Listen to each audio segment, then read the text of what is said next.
This is one poem only. A daily reading, a quiet moment, one poem center stage, just for now, just for you. I have an exciting announcement. The audiobook of my debut poetry book, For My Daughter, will be out on November 11th. You'll be able to purchase wherever you get your audiobooks. And in the tradition of one poem a day, I will be releasing a poem from the book here on the podcast for subscribers. So check out One Poem Only on Substack and Patreon to access those special episodes. Today I'm reading a poem by Abhilasha Ghosh. You can find her at Abhilasha and her bookstagram, Books and Billis. You Wrote Anyway by Abhilasha Ghosh. July 25th, 2025. You were told writing was a man's terrain, ink too heavy, thought too sharp for your soft hands. So you wrote anyway. You became George Eliot when Mary Ann wouldn't be taken seriously. They admired your mind but never called it yours.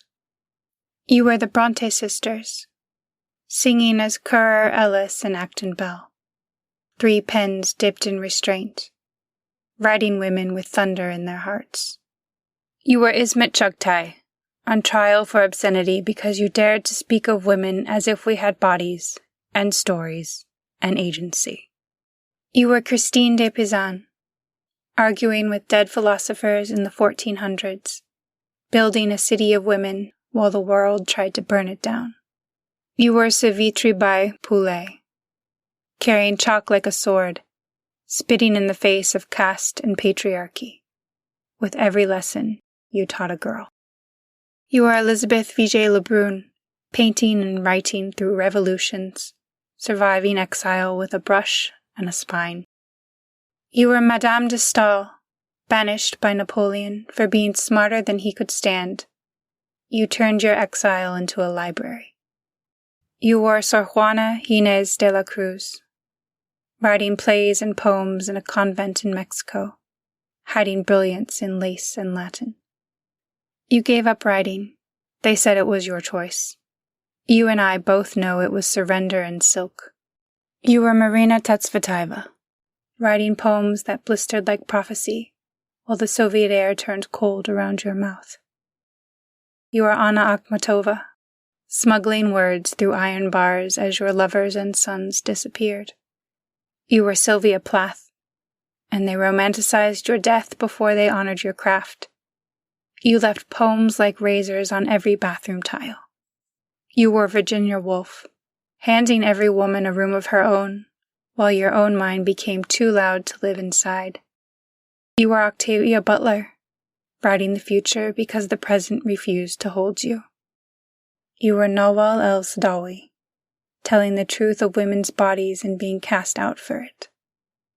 You were Toru Dutt, Begum Rakaya, Kamala Das, the subcontinent's burning pen passed down like a secret blessing. You were too brown, too bold, too bare, too brilliant, too loud, too angry, too strange, too sad, too female.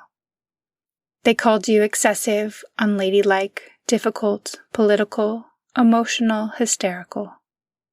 And still you wrote, in exile, in shame, in hunger, in prison, in the dark, in footnotes, in funeral clothes, in jail cells, in schoolhouses, in shame and in secret, on scraps, on borrowed typewriters, under threat, under pressure, under no illusions. And now, we write because you carved the path with your teeth. And now, we write in the space you tore open with your bare hands. We do not write to please them. We write because you did. We sign our names because you could not, and every sentence we shape rings with your echo, proof that survival, in ink, can be immortal. Thank you for listening, poetry lover. Come back tomorrow. The curtain rises again.